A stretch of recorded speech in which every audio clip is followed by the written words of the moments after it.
We continue now at the top of Daf Mem Aleph Amud Aleph in Meseches Shabbos. This is Shabbos Daf 41a. The Gemara here is discussing when it is permissible to swim on Shabbos and to uproot one's feet when they swim on Shabbos. And the Gemara says the distinction is the lesle gedude, had the isle gedude. It depends if there are gedude or not, whether or not one is allowed to swim in such a pool. Rashi here explains what's the lesle gedude. The lesle gedude she'ein svasa gavoa. It means that at the sides of the pool it is not deep. It's essentially shallow water at the sides of the pool. In that case is when we're going to be strict. Rashi says, Sheyu hamayim amukim eitzel sefasa. If it was deep at the sides, kimo be'emtza, like the same depth at the side of the pool as it was in the middle, that would be isle gedude. This is less gedude. The kevon she'ein amukim sham, since it is not deep, kimati samach l'sfasa, when he gets to the edge, no it's ragla bekarka, he's going to stick his feet into the earth, v'chofer, and he's going to dig, umemacha ha'afar l'soch hamayim, he's going to rub the dirt into the water, v'dami l'megabel, it's similar to kneading. So Rashi's first shot is that when it's less gedude, the reason why it's usher is to swim is because it's like it's the isser of megabel, of kneading. Velinir, Rashi says his own opinion is the isle gedude shari, that why is it permissible when it has banks? Why is it permissible when it's deep? To lo dami l'nahar, because it's not similar to a river. Ela l'kli, it's more similar to a vessel. The less le gedude dami l'nahar, but when it doesn't have gedude, then it's similar to a river v'aser. So according to Rashi's second explanation, which is the explanation he prefers, the idea is anytime you're swimming in something which is considered a river, they prohibited swimming on Shabbos. Otherwise, it is not a problem. Gemara now continues at the two dots. V'amar Rabbi Zera says, I saw Rabbi Avo, since we were talking before about a story of seeing Rabbi Avo swimming, now we're talking about another situation where Rabbi Avo was seen.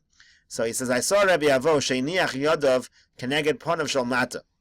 He put his hands over his private area. This is when he was coming up from bathing. He would cover up because of tznius. V'lo yadana inaga ilo naga. And again, Reb Zer says, I'm not 100% sure. In this case, I'm not 100% sure whether he touched the area or not. So the Gemara says, Pshita de lo naga. Isn't it obvious that he didn't touch it? The Tanya, because we learned in a Bryce. So Rabbi Eliezer, Rabbi Eliezer says, Kala oches ba'amu mashtin ki ilo mevi ma'balolim. Anyone who touches the area of the aver, and when he's going to the bathroom, that's like bringing a mabel to the earth. Rashi here says, why is it like a mabel? Ki'ilu mevi mabel olam shemeschamim ubali de keri. By doing this, he's going to cause himself to come to keri. V'zekil kulo shel dor hamabel motziim shechvazer levatola. The kilkul of the dor hamabel was the shechvazer levatola. Techsiv ki yishchis kol basar v'gomer. That's what it means when it says in the pasuk ki yishchis kol basar. So that's why it's comparable to bringing a mabel to the world, and therefore it seems obvious that that he certainly did not touch. So the Gemara answers, Amar Abaye. Abaye says, Asa'ua kibulshis. No, it's like the Rabbi Avo paskined, similar to the Mishnah by the case of bulshis, which we're about to explain. The Tanana we learned in the Mishnah, bulshis shenichnas sala'ir. If you have a bunch of soldiers who come to a city, b'shas shalom, if it's a time of peace, chavius psuchos asuros stumos mutaros. So then all the open barrels are asur. We assume that the open barrels, they might have been used to serve avodah zarah. It becomes a situation of yayin, which is asur because it may have been poured towards avodah zarah. But if they were sealed, it's mutter. However, b'shas milchama, if the soldiers come during a time of war, elu ve'elu mutaros, all the barrels of wine are mutter, lefi she'ein pnai l'nasech. There's not even enough time to pour these as libations to avodah zarah. So, what do you see? Alma, you see from this whole mission of bullshis, Kevon devi'isi lo menaschi, since they're afraid, or in this case, since there's a certain panic, they're in the middle of a time of war, we're not worried that they're going to do nisach hayayin to their avodah zarah. Hachanami kevon debois lo asi leirhure. So too over here, when it comes to this situation of Rabbi Avo, maybe there was no concern of touching the aver because he's afraid in that situation when he's in the river, and since he's afraid, he's not going to come to any Yehurim. It's not going to be any isser of shechvazer levatola. Gemara asks, "V'hachamai biasusa." What is the fear over here? Biasusa denara. It's the fear of the river. The Gemara now says, "Ini, is this really so?" Amar Rabbi Abba, Amar Rav Huna, Amar Rav. Rabbi Abba said in the name of Rav Huna, in the name of Rav, Kol eminiach yadav keneged ponav shel mata ki'ilu kofer bevrisa shel Avram Avinu. How could he even cover up the area? Forget about the issue of touching and not touching it. But anybody who covers this area, it's like he's denying the bris of Avram Avinu. It's like he's denying his bris milah. Gemara says, Lo kash, that's not difficult. Either haki nachis, haki solik. It depends if he's going down to the river.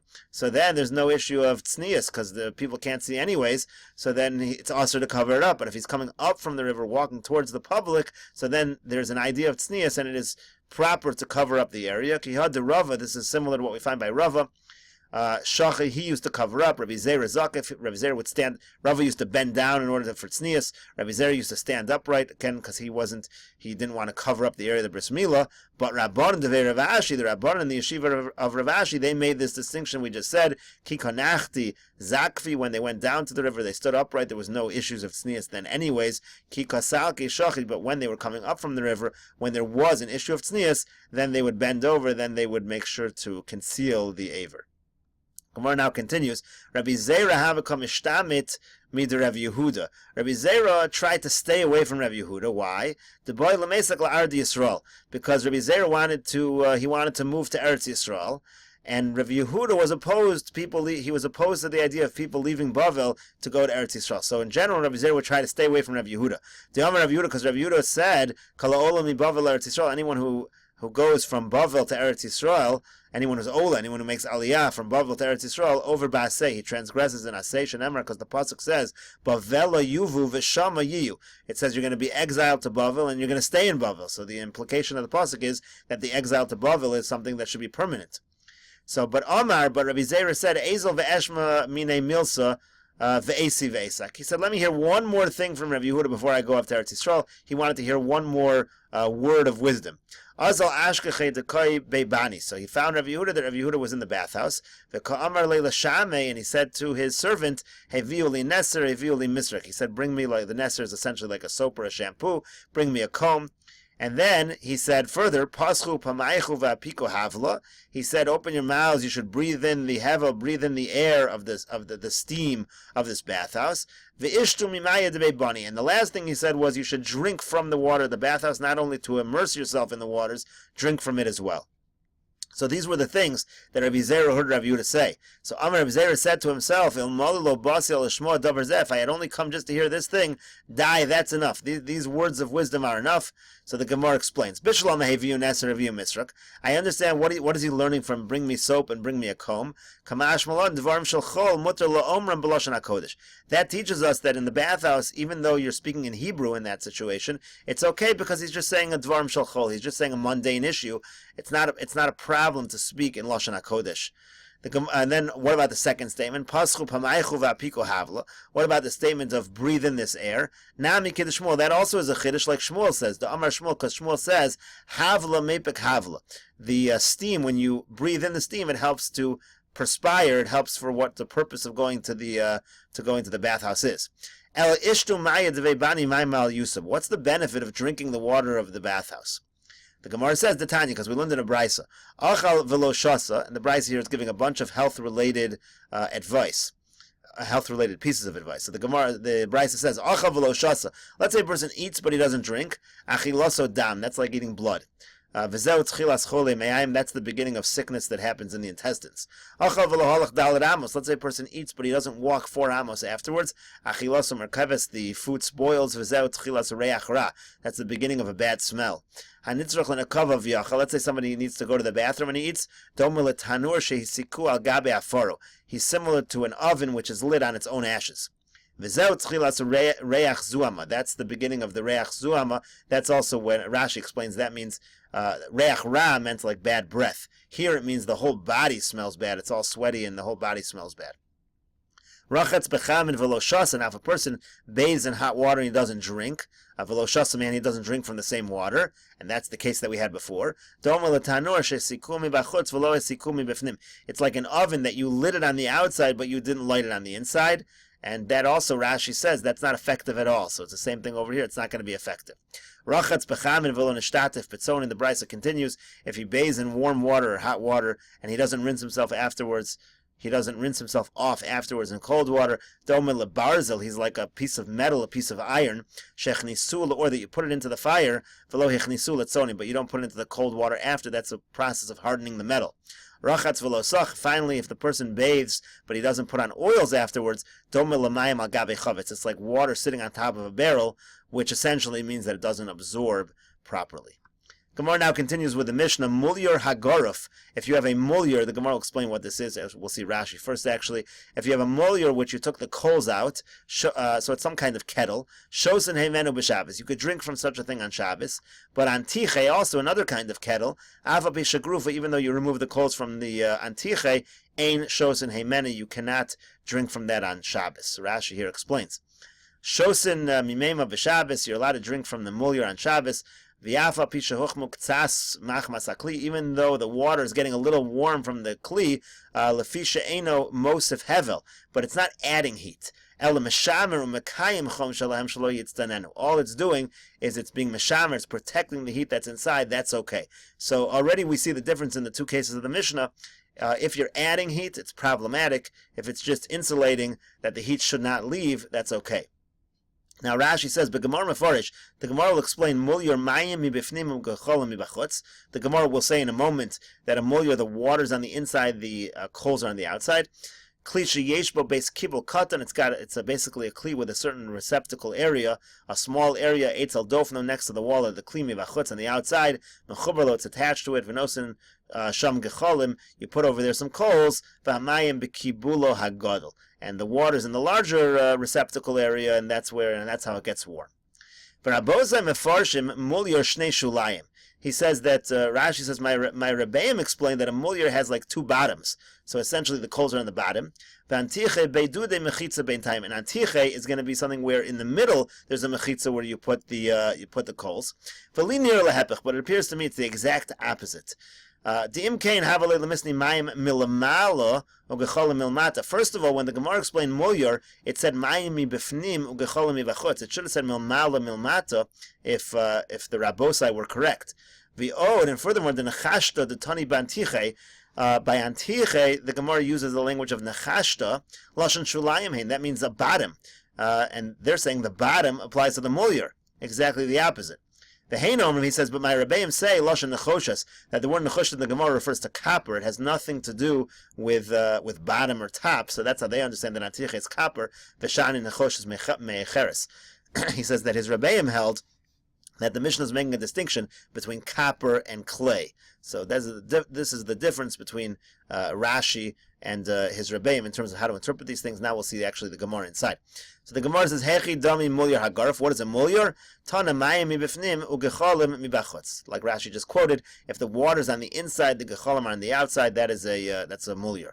Antiche, what's antiche? So Rabba Amar Beikire. Rabba says it's Beikire. Rav Nachman Yitzchak Amar Beidudi. Rav Nachman Yitzchak says Beidude. And we'll see Rashi what those mean. But first the Gemara continues. Man da Amar Beidude. The person who says Beidude, Kol Shekain Beikire. For sure Beikire is a problematic. Man da Amar Beikire. But the one who says Beikire is a problem. Avo Beidude lo. Beidude would actually be more lenient. And the Gemara says, Tanya Kevase de Rav Nachman. We have a brisa like Rav Nachman, that it's Beidude, and essentially both would be problematic, which is Antiche, Afal Pisha Grufuk Tuma. The brisa says, when you have an Antiche, even though it's swept out, even though it's cleaned out from its coals, and shows in Heimena, you can't drink from it, because it gets warm from the Nechushta. That's the same Nechushta that Rashi quoted before. We'll see Rashi here, he'll explain everything. Rashi says, Beikire, what's Beikire? Chalal Yesh Beikira. There's two cavities in this thing. One has the gecholim, one has the water. Now, even though that sounds very similar to mulyar, miu kira dof na'av. The whole difference here is that kira has a thick wall. The flame is always there all the days of the week. But dof nacham has very hot walls.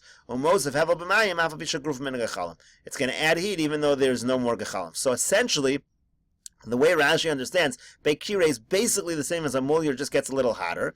And Beidude is Yor Gadola Osan Lashtei Shulaim. Here's the one, according to Rashi, where it has two bottoms. V'nosan Gecholim Ben Shneim V'mayim Al Yonim. The water's on top, and the coals are on the bottom. And that's why Beidude is a little bit stricter than that's why Beidud is going to be a little more lenient. Let's see in a second. Rashi says, V'kol shekein de Beikire aser. For sure, Beikire is strict. Beikire is going to be aser. Beikire is stricter. Kidefarisha shemitoch shor tadir bo v'dof no av marsiach. The way Rashi understands, since the fire is there all week and it's very thick and it gets very hot, that's for sure going to be a problem. Avol Beidud lo sharehu kemulyer. But Beidud is the more lenient case. That's just going to be the same as a mulyer, as just a question of positioning. So the way Rashi understands Beikire and Beidud, it's not that they're so fundamentally. It's just a difference where you put the coals. The real fundamental difference is the thickness of the wall, how hot that area gets. That's why Beikir is a little bit stricter. And then that's why it said at the end that we have a brisa like Rav Nachman that we're strict in all cases. Rashi is going to explain. Shenechushta, two explanations. Nechosha shala, one explanation is copper. Alma biyor shal nechoshes klay, nechoshes meshamer sichaso. Maybe the copper protects the heat more. But now Rashi says his own explanation. V'aniyomer nechushta loshen shilayim. It's the bottom. K'nechsev yana shevach nechashtech v'loshen shal mishen nechashto shal tanur meseches kelim v'shani antichem imulyer nebitoch shahashulayim mechusim chom mishtamer v'yafagav shagarfu gachlim. Since it's on the bottom, so therefore it contains the heat well, and that's why it's usher, and that's why Rashi says that's why this is a proof. That's why this brisa is a proof for Rav Nachman, because it says nechushta, the bottom. And again, Rav Nachman said beidude, which the way Rashi understood beidude meant, it was that the coals were placed on the bottom. Gemara now continues with the Mishnah. The Mishnah says, Hamechem shepineu, let's say you have a kettle which you cleared it. The Gemara will explain what that means. Lo yitein l'socho, it's only don't put cold water in there. B'shvil sheicham, in order to warm up the water. Avol nosenu l'socho l'sochakos, but you could put it into the water. Don't put the water into the mechem, but you could put from the mechem into that, or you could put it into a cup, kedei lavshir, just to make it a little lukewarm. So you can't do a situation where you're going to boil the water, where you're going to cook the water, but you could do it where it just gets a little warmer. Gemara now asks, my Kamar, what does this Mishnah mean? So Amar Rav Ada bar Masna, Rav Ada bar Masna says, Hachikamer, here's what it means. Hamechem shepina mimenu mayim. Let's say you had a kettle and you poured the water out of that kettle. Shapina mimenu mayim cham, and you poured out the hot water. Lo yitein l'soch and mayim muatim. Don't put a small amount of water in that kettle, kadei sheyechamu, because then they're going to get hot. Avol nosin l'soch mayim merubim, but you could put a large amount of water, kadei la'afshira, and then it's only going to get lukewarm. And the Gemara will continue this explanation of the Mishnah on the next Amud Daf Mem Aleph Amud Beis. We'll see that in the next video.